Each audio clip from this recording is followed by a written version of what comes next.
ሰላም ጤና ይስጥልኝ አድማጭ ተመልካቾቻችን ለዕለቱ ያዝናቸውን ዋና ዋና ጉዳዮች ማሰማት እንጀምራለን። አብራችሁን ቆዩ። በምስራቅ ወለጋ ታጣቂዎች በፈጸሙት ጥቃት አንድ አቃቤ ሕግን ሲገድሉ አራቱን አግተው ወሰዱ።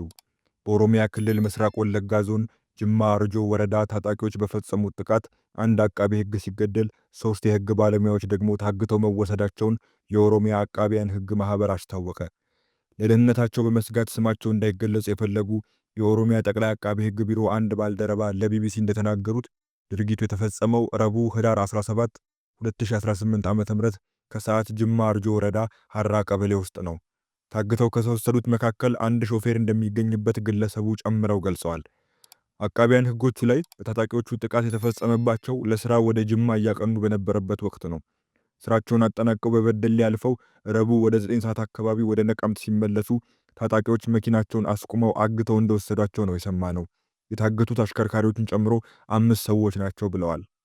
ግለሰቡ አክለውም ከታገቱት ግለሰቦች ጋር አብረው የነበሩትን አቶ ነገሰ ከበደ የተባሉትን አቃቤ ሕግ ታጣቂዎቹ መግደላቸውን ተናግረዋል። የሕግ ባለሙያዎቹ ላይ ጥቃት አድርሰው ግድያውንና አገታውን የፈጸሙት በአካባቢው የሚንቀሳቀሱ መንግስት ሸኔ የሚለው የኦሮሞ ነጻነት ሰራዊት ታጣቂዎች መሆናቸውን ግለሰቡ አክለው ገልጸዋል። በኦሮሚያ ጠቅላይ አቃቤ ሕግ ቢሮ የሕግ አርቃቂ የነበሩት አቶ ነገሰ በታጣቂዎቹ ከዋናው መንገድ ረዥም ርቀት ለ2 ሰዓታት በእግር ከወሰዷቸው በኋላ እንደተገደሉ ግለሰቡ ለቢቢሲ ተናግረዋል።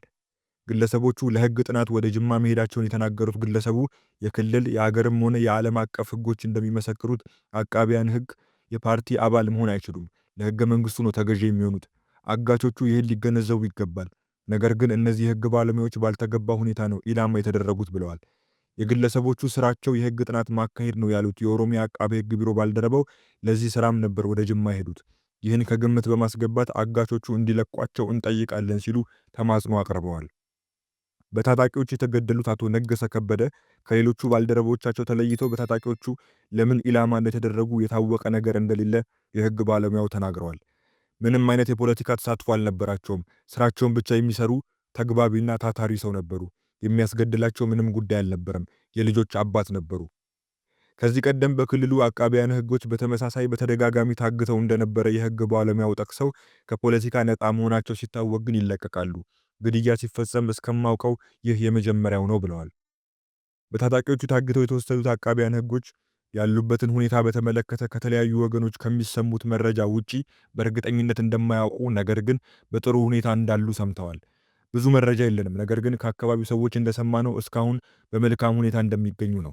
አቃቢያን ሕጎቹ ከታገቱና ከተገደሉ ስራችን ላይ ብቻ ሳይሆን እንደ ሰው ለመኖርም ስጋት ይፈጥርብናል ብለዋል። የሟች አቃቤ ሕግ አስክሬን ከነቀምት ወደ አዲስ አበባ እየተወሰደ እንደሚገኝና የቀብር ስነ ስርዓታቸው እንደሚፈጸም ተገልጿል። ግለሰቡ የታገቱት ባልደረቦቻቸው ስራቸው ከፓርቲ ነፃ እንደሆነ በመጥቀስ እንዲለቀቁም ተማጽነዋል። የኦሮሞ ነጻነት ሰራዊት ቃል አቀባይ አቶ ጂሬኛ ጉደታ በቅርቡ ከግድያና እገታ ጋር በተያያዘ ለቢቢሲ እንደተናገሩት ድርጅታችን ሰላማዊ ሰዎችን ኢላማ አያደርግም ሲሉ ተናግረው ነበር። ነገር ግን ቡድኑ በሚንቀሳቀስባቸው አካባቢዎች ከሚፈጸሙ የሰላማዊ ሰዎች፣ የመንግስት ባለስልጣናትና የመንግስት ሰራተኞች ግድያ እንዲሁም ጥቃቶች ጋር ስሙ በተደጋጋሚ ይነሳል። ወደ ሌላው የቢቢሲ ዘገባ ስናልፍ ከማዳበሪያ ግዢ ጋር በተያያዘ 11 ባለስልጣናት መታሰራቸውን ፌዴራል ፖሊስ አስታወቀ። ከአፈር ማዳበሪያ ግዢ ጋር በተያያዘ በመንግስት ላይ ከፍተኛ ኪሳራ አድርሰዋል ተብለው የተጠረጠሩ የኢትዮጵያ የግብርና ስራዎች ኮርፖሬሽንና የሌሎች የመንግስት ተቋማት 11 ከፍተኛ ባለስልጣናት መታሰራቸውን ፖሊስ አስታወቀ። 11ዱ ግለሰቦች ከባድ የሙስና ወንጀል ምርመራ የተጣራባቸው ሲሆን ከዚሁ ጋር ተያይዞ ክስ ተመስርቶባቸው ወደ ማረሚያ ቤት መውረዳቸውን የኢትዮጵያ ፌዴራል ፖሊስ ባወጣው መግለጫ አመልክቷል። በዚሁ መሰረትም አቶ ክፍሌ ወልደ ማርያም የኢትዮጵያ የግብርና ስራዎች ኮርፖሬሽን ዋና ስራ አስፈጻሚ፣ አቶ ወልደ አብ ደምሴ በኮርፖሬሽኑ ምክትል ዋና ስራ አስፈጻሚ፣ አቶ ተንሳይ ሜጫ በኮርፖሬሽኑ ምክትል ዋና ስራ አስፈጻሚ፣ ወይዘሪት መንበረ ኃይለ ማርያም በኮርፖሬሽኑ ምክትል ዋና ስራ አስፈጻሚ፣ አቶ ሚሊዮን ገረመው በኮርፖሬሽኑ ከፍተኛ የግዢ ባለሙያ፣ አቶ ሰለሞን ገብሬ ስራ አስፈጻሚ፣ በተጨማሪም አቶ መንግስቱ ተስፋ በግብርና ሚኒስቴር ስራ አስፈጻሚ፣ አቶ ዘላለም ዳኜ በግብርና ስራዎች ኮርፖሬሽን የግብአት ግዢና ትራንዚት ክፍል ስራ አስኪያጅ፣ ካፒቴን ወንዶሰን ካሳ የባህር ትራንስፖርትና ሎጂስቲክስ ምክትል ስራ አስፈጻሚ፣ ጸጋዬ በረሃ በተስማሚነት ምዘና ድርጅት ዳይሬክተር እንዲሁም አቶ አለባቸው ሞልቶት የተስማሚነት ምዘና ድርጅት የጅቡቲ ቅርንጫፍ ኃላፊ መሆናቸው ተገልጿል።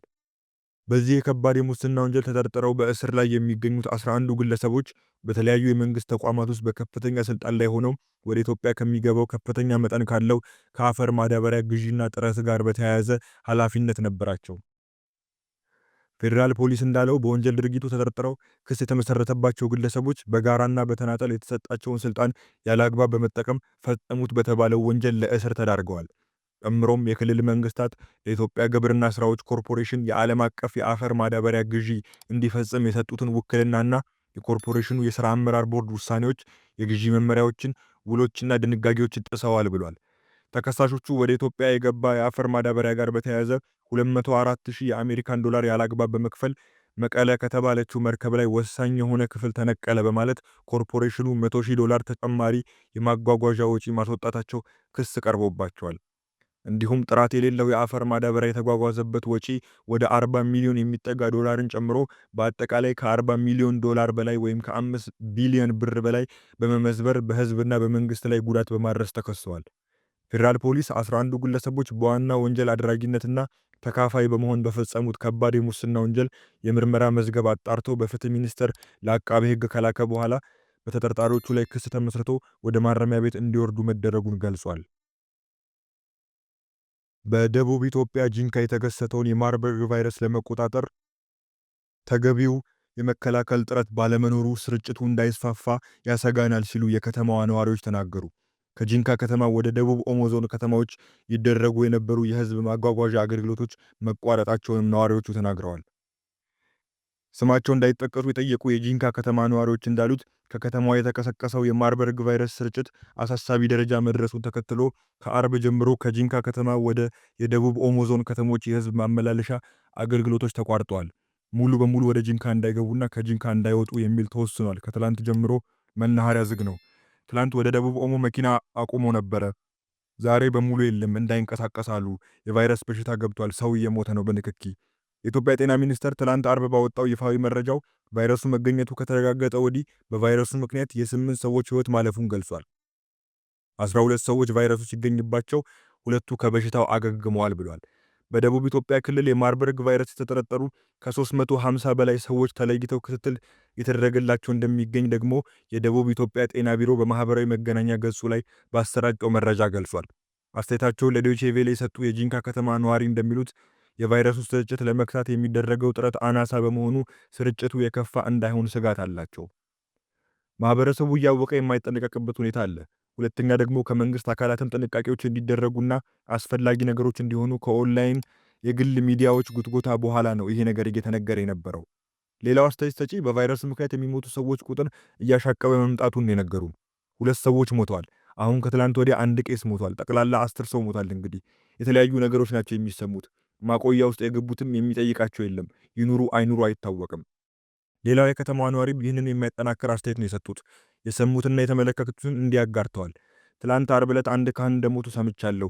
ያው እዚያው ነበርኩ አይቻለሁ። ከዚያ ውጪ ግን ዛሬ ሞት አልተከሰተም። የቫይረሱ ስርጭት በተቀሰቀሰባት የጂንካ ከተማ ስርጭቱን ለመክታት አንዳንድ ጥረቶች እንዳሉ የጠቆሙት ነዋሪዎች ነገር ግን ከቫይረሱ አደገኛነት ጋር የሚመጣጠን እንዳልሆነ ነው የሚናገሩት።